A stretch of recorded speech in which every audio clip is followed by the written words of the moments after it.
लगता है ट्रंप ने भारत के खिलाफ एजेंडा शुरू कर रखा है। आप सोचिए, अब ट्रंप ने एप्पल कंपनी के सीईओ को धमकी दी है कि अगर भारत में बना मोबाइल अगर आपने अमेरिका में बेचा तो टैरिफ लगेगा। इतना ही नहीं, ट्रंप ने जो भारत में पैसा भेजा जाता है अमेरिका से, जो भारतीय कमाकर पैसा भेजते हैं, उस पर 3.5% का टैक्स लगा दिया है। इतना ही नहीं, ट्रंप ने इससे पहले भारत पाकिस्तान के सीज फायर की क्रेडिट लेने की कोशिश की, भारत को नीचे दिखाया। क्या है इसकी असली वजह, यह भी बताऊंगा।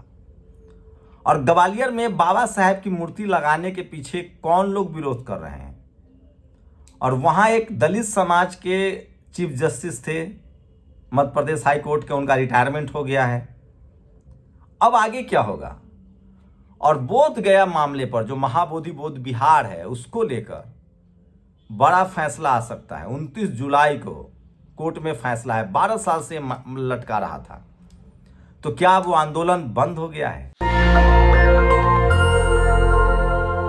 नमस्कार, मैं शंभू कुमार सिंह और आप देख रहे हैं नेशनल दस्तक। सोचिए, ट्रंप जब पहले कार्यकाल में आए थे तो भारत में खासकर जो आरएसएस समर्थक हैं, जो मोदी जी के समर्थक हैं, इन लोगों ने जगह जगह हवन और यज्ञ किया था।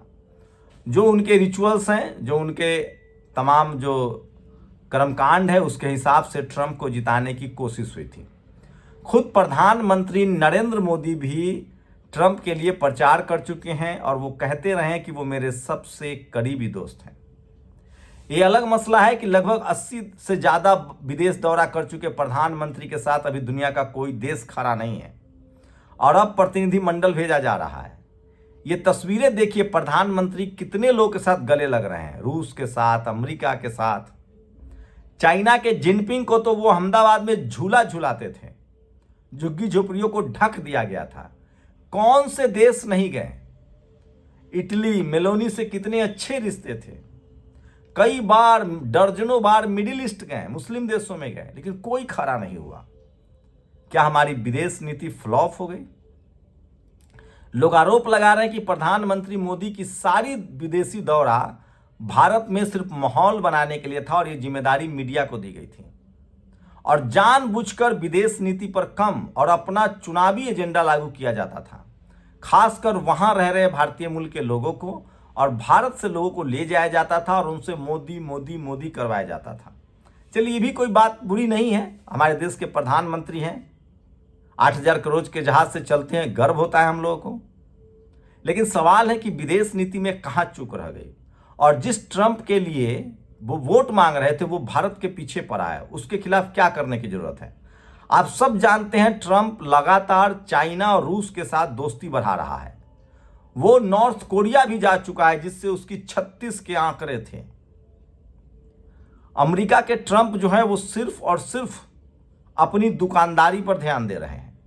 ट्रंप दुनिया को टैरिफ लगाने की धमकी दे रहा है। भारत ने पहले ही उसकी हर बात को मान ली है। उसके बाद भी जो डोनाल्ड ट्रंप का रवैया है, ऐसे लगता है जैसे वो भारत से कोई दुश्मनी साध रहा है। ये बात तो अब लगभग तय हो गया है कि जानबूझकर डोनाल्ड ट्रंप ने सीज फायर करवाया, क्योंकि इस युद्ध में भारत लीड ले रहा था। अगर भारत ने ट्रंप के कहने पर यह सीज फायर किया है तो ये बड़ी चूक है। और सोचिए, वही ट्रंप क्या कर रहा है। चाइना के बाद सबसे ज्यादा भारतीय छात्र जाते हैं विदेश पढ़ने अमेरिका में। ट्रंप ने एक ऐसा आदेश दिया था कि वहां के कॉलेज यूनिवर्सिटी में बाहरी बच्चों का दाखिला ना हो। आपको जानकारी के लिए बता दें कि अमेरिका में एक नियम लागू है जिसको डाइवर्सिटी कहते हैं। जैसे भारत में आरक्षण है, उसी तरह से अमेरिका में एक डाइवर्सिटी का रूल है कि दुनिया भर के छात्रों को वहां दाखिला मिलता है। एशिया के लोगों को भी एशियन नाम पर नौकरियां भी मिलती है। ये जो सुंदर पिचाई, सत्या नदेला, इंदिरा नूई, आपको लगता है कि टैलेंट के दम पर है, तो टैलेंट तो है इनके पास। साथ में एशियन डाइवर्सिटी के नाम पर यहाँ नौकरी करते हैं। अभी भी अमेरिका में सबसे ज्यादा चाइनीज रहते हैं। यह अलग बात है कि वहां के कोर्ट ने ट्रंप के इस फैसले को रद्द कर दिया है, लेकिन ट्रंप ऐसा लगता है इसे हाथ धोकर भारत के पीछे पड़ा है। भारत से जो पैसे अमेरिका से जो पैसे आते हैं भारत, उस पर ट्रंप ने 3.5% का टैक्स लगा दिया है। सोचिए, 3.5% का टैक्स। वहीं एप्पल कंपनी लगभग 15% अपना टोटल फोन जो है वो भारत में मैन्युफैक्चर करती है। अब ट्रंप ने टिम कुक को कहा है कि अगर आपने भारत में मोबाइल बनाया और अमेरिका में बेचा तो 25% टैरिफ लगाएंगे। मतलब वो चाहता है कि अमेरिका का जो अमेरिकी कंपनी है एप्पल, वो भारत में काम ना करें। एक सबसे बड़ा सवाल है, सोचिए। लेकिन उसी अमेरिकन कंपनी के गूगल हो, यूट्यूब हो, व्हाट्सअप हो, ये सब धड़ल्ले से काम कर रहे हैं। मैं यूट्यूब पर भले काम करता हूं, लेकिन जब देश का मसला आएगा तो मैं यूट्यूब को त्याग दूंगा, एक्स को छोड़ दूंगा, फेसबुक छोड़ दूंगा, क्योंकि देश से बढ़कर, देश की संप्रभुता से बढ़कर और देश के हितों से बढ़कर कुछ नहीं है। इसलिए बाबा साहब ने कहा था कि मेरा हित और देश का हित आएगा तो मैं अपना हित छोड़ दूंगा, देश का हित चुनूंगा। सवाल है कि भारत सरकार कोई फैसला तो ले। अब सवाल है कि ट्रंप भारत के पीछे पड़ा हुआ क्यों है। रणविजय सिंह जो एक पत्रकार हैं, वो लिखते हैं कि क्या ट्रंप के शपथ ग्रहण में जाने की जो बेचैनी थी और जिस तरह से पिछले दरवाजे से वहां पैरवी की कोशिश की गई, लगातार वहां माथा टेका गया, एक शपथ ग्रहण में जाने के लिए जुगाड़ तंत्र का इस्तेमाल किया गया, क्या इससे भारत की छवि निगेटिव गई? और अब ट्रंप ने easy to taken to be granted ये कर लिया है। ये सबसे बड़ा सवाल है। लेकिन सोचिए, ट्रंप जो है वो भारत के सीज फायर का मसला हो या बिजनेस का मसला हो, वो लगातार भारत को नीचे दिखाने की कोई कोशिश नहीं छोड़ रहा है। ये बात सच है कि हमारे रिश्ते रसिया से थे, आज भी हैं, लेकिन अब रसिया अमेरिका के खिलाफ रूस के पाले में है। विदेश नीति के लिहाज से बात करें तो पिछले 10 साल में जिस तरह का प्रोपगेंडा हुआ, टीवी अखबार ने दिखाया, उस सब की पोल पट्टी खुल गई है सिंदूर के समय। वो तो हमारी सेना ताकतवर है, शौर्य है, साहस है कि हम आज किसी देश से पीछे नहीं हैं, क्योंकि हमारी सेना जो है वो शौर्यवान है, ताकतवर है। अगर बात विदेश नीति की करें तो कभी भारत के साथ 105 देश खड़े होते थे, जिसमें रूस भी होता था, पूरा मिडिल ईस्ट होता था, और हमारी नीति कभी अमेरिका के पक्ष में नहीं थी, कभी इजराइल के पक्ष में नहीं थी। रूस इसी का, चाइना इसी का फायदा उठा रहा है।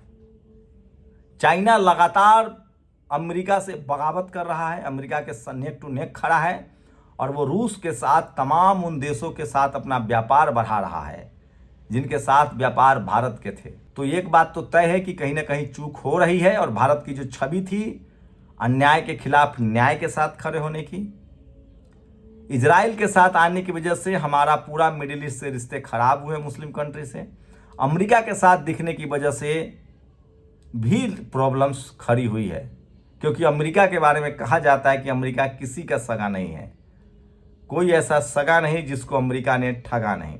और अब डोनाल्ड ट्रंप खुलकर अपना चाल, चरित्र और चेहरा बता रहा है। सोचिए, उन भक्तों को पहचानिए जो ट्रंप के लिए यज्ञ कर रहे थे।